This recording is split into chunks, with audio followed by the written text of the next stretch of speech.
അനുദിന വിശുദ്ധർ. ജൂലൈ 7 വിശുദ്ധ പന്തേനൂസ്.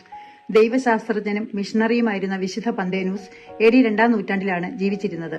റോമാ സാമ്രാജ്യത്തിലെ സിസിലിയിൽ ജനിച്ചു. ദൈവശാസ്ത്രത്തിന്റെ വളർച്ചയിൽ നിർണായക സംഭാവന കൊടുത്തിട്ടുള്ള അലക്സാൻഡ്രിയയിലെ വേദശാസ്ത്ര കേന്ദ്രത്തിന്റെ സ്ഥാപകനാണ് വിശുദ്ധ പന്തേനൂസ്. ബൈബിളിന്റെ വ്യാഖ്യാനം, തൃത്വം, ക്രിസ്തുവിജ്ഞാനീയം എന്നീ മേഖലകളിൽ ഈ വേദശാസ്ത്ര കേന്ദ്രം വഹിച്ച പങ്ക് അദ്ദേഹത്തിന്റെ സ്വാധീനത്തിന്റെ തെളിവാണ്. സഭയിലെ ജ്ഞാനവാദികളുടെ സ്വാധീനത്തിനെതിരെ നടത്തിയ ഇടപെടലുകൾക്ക് ഏറ്റവും കൂടുതൽ പിന്തുണ നൽകിയിരുന്നത് വിശുദ്ധ പന്തേനൂസാണ്. അലക്സാൻഡ്രിയയുമായി വ്യാപാരബന്ധമുണ്ടായിരുന്ന ഇന്ത്യയിലെ ക്രൈസ്തവർ അദ്ദേഹത്തെ ഇവിടേക്ക് ക്ഷണിക്കുകയും അദ്ദേഹം ഇവിടെ വന്ന് ബ്രാഹ്മണ പണ്ഡിതന്മാരുമായി സംവദിക്കുകയും ചെയ്തു. ക്രിസ്തുമത വിശ്വാസം ഇവിടെ ശക്തമാകുന്നതിന് അത് കാരണമായി തീർന്നു.